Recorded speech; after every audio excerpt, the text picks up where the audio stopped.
రాజరాజేశ్వర స్వామి దేవస్థానం వేములవాడ ఈ యొక్క ఆలయాన్ని విస్తీర్ణం చేయాలని చెప్పి ప్రభుత్వం సంకల్పించింది. ఎందుకంటే ఇప్పుడున్న ఆలయం ఏమాత్రం కూడా వేల సంఖ్యలో దేవాలయాన్ని విచ్చేస్తున్నారు.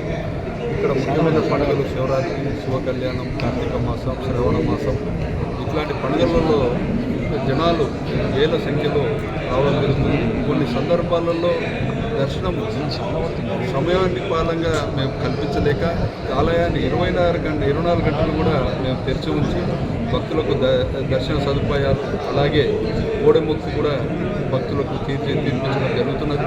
ఈ యొక్క పరిస్థితులన్నీ కూడా గమనించి ఆలయ వైదిక బృందం వారితోటి మేము చర్చించిన తర్వాత ఈ ఆలయాన్ని విస్తీర్ణం చేసినతో భక్తులకు అన్ని రకాలైన సదుపాయాలు కలుగుతాయని చెప్పి వారు అభిప్రాయం వ్యక్తం చేశారు.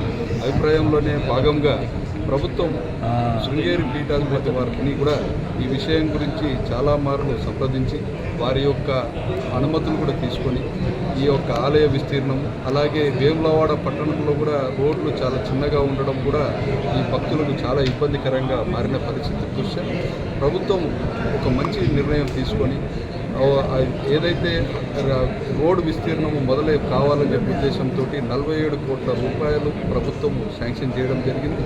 దాంట్లోనే రోడ్డు విస్తీర్ణం పనులతో మొదలవుతుంది. తర్వాత ఆలయ విస్తీర్ణం గురించి రాష్ట్ర ప్రభుత్వం ఇప్పటికే 76 కోట్ల రూపాయలు ఫండ్స్ కూడా బీటీడీఏ వారికి మంజూరు చేయడం జరిగింది. అలాగే అన్నదాన భవనం నిర్మాణం కోసం కూడా 35,25,00,000 రూపాయలు కూడా మంజూరు చేయడం జరిగింది. ఈ యొక్క ప్రభుత్వము మంజూరు చేసిన నిధులతోటి మాత్రమే దేవాలయ అభివృద్ధి సాధించడం జరుగుతుంది. అంతే తప్ప దేవస్థానము ఫండ్స్ కానీ భక్తులు దేవాలయానికి సమర్పించిన దేవుడు సమర్పించిన కానుకలు కానీ ఏ ఒక్క రూపాయి కూడా ఆలయ విస్తీర్ణంకు ఖర్చు చేయట్లేదని చెప్పి ఈ సందర్భంగా మీకు స్పష్టంగా తెలియజేస్తున్నాము. భక్తులు సమర్పించిన కానుకల్లో నుంచి కూడా ఒక్క రూపాయి కూడా దేవాలయ అభివృద్ధికి మేము తలపెట్టిన అభివృద్ధికి మేము వెచ్చించామని కూడా మీకు తెలియజేస్తున్నాం.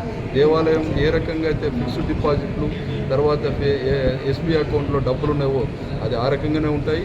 నిత్యం స్వామివారికి కావాల్సిన కైంకర్యములకు అలాగే ఇక్కడ ఉన్న పనిచేస్తున్న సిబ్బందికి జీతభత్యాలకు మాత్రమే ఆ ఒక్క డబ్బును యూటిలైజ్ చేస్తాం. ప్రభుత్వం మంజూరు చేసిన డబ్బు నుంచి మాత్రమే ఆలయ యొక్క విస్తీర్ణము అభివృద్ధి జరుగుతుందని తెలియజేస్తున్నాం. ఈ యొక్క క్రమంలో ఈ యొక్క శృంగేరి పీఠాధిపతి స్వామీజీ వారు ఆమోదించిన ప్లాన్స్ ప్రకారం వారు సూచించిన ప్లాన్స్ ప్రకారం డిపార్ట్మెంట్లో ఉన్న స్థపతి గారు, ధార్మిక అడ్వైజరు, ప్రభుత్వంలో ఉన్న ప్రిన్సిపల్ సెక్రటరీ గారు, కమిషనర్ గారు, ఆర్కిటెక్ట్ గారు అందరూ కూడా అర్చక బృందంతో సమావేశమై ఈ యొక్క ఆలయంలో ఏ రకమైన మనం అభివృద్ధి చేయాలని చెప్పి స్పష్టంగా ఇప్పటికే వారు చర్చించడం జరిగింది.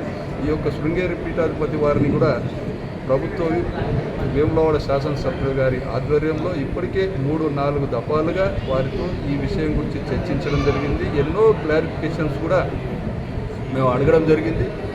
వారు కూడా అదే ఓపికగా క్లారిఫికేషన్స్ అన్నీ కూడా ఇవ్వడం జరిగింది. ఈ యొక్క సందర్భంలో ఈ యొక్క ప్లాన్స్ తర్వాత టెండర్ ప్రాసెస్ తర్వాత అగ్రిమెంట్స్ ఇవన్నీ కూడా చేసుకోవడానికి కూడా చాలా సమయం పట్టే అవకాశం ఉంది. అందులోనూ భీమేశ్వరాలయంలో కూడా ఈ భక్తులకు దర్శనాలు కల్పించడానికి అక్కడ క్యూ లైన్లో కానీ కళ్యాణ మండపాలు కానీ తర్వాత కోడెముక్కు చెల్లించుకోవడానికి అక్కడ ఏర్పాట్లు కానీ షెడ్స్ కానీ ఇంకా నిర్మాణ పనులన్నీ కూడా అక్కడ చేసుకోవాల్సి ఉంది. దాని యొక్క అనుమతుల కోసం దేవాదాయ కమిషనర్ గారికి కూడా ప్రపోజల్స్ మేము సమర్పించడం జరిగింది. ఆ ఒక్క అనుమతులు వచ్చిన తర్వాత ఆ ఒక టెండర్ ప్రాసెస్ అగ్రిమెంట్స్ అన్నీ చేసుకొని వర్క్స్ ఎగ్జిక్యూషన్ చేసుకుంటాం. అది కూడా ఈ ఎగ్జిక్యూషన్ అక్కడ కంప్లీట్ అయిన తర్వాత ఇక్కడ ఈ టెండర్ ప్రాసెస్ కూడా కంప్లీట్ అయిన తర్వాత అప్పుడు మళ్ళీ మేమంతా కూడా ఈ ప్రభుత్వం ఈ ప్రధాన అర్చకులు, స్థానాచార్యులు, ఉపప్రధాన అర్చకులు అందరితోటి మరి ఒక్క మారు చర్చించి ఈ యొక్క దర్శనాలు ఇప్పుడు ఏదైతే రాజరాజేశ్వర స్వామివారి దేవస్థానంలో దర్శనాలు కల్పిస్తారని చెప్పారో ఆ దర్శనాలని మనం భీమేశ్వర ఆలయానికి ఎప్పుడు షిఫ్ట్ చేద్దాం అనేది నిర్ణయం అనేది అప్పుడు జరుగుతుందే కానీ ఇప్పటి వరకు అయితే ఫలాని డేటు అంటూ ఇంతవరకు ఫిక్స్ కాలేజీ కూడా స్పష్టంగా తెలియజేయడం జరుగుతుంది. సోషల్ మీడియాలో వదంతులు వైరల్ అవుతున్నాయి. దాని మీద మేము అఫీషియల్గానే మేము డిక్లేర్ చేస్తున్నాం. ఇవన్నీ వర్క్స్ అయిన తర్వాత భీమేశ్వర ఆలయంలో అన్ని రకాలైన మౌలిక సదుపాయాలు కల్పించిన తర్వాత మాత్రమే అప్పుడు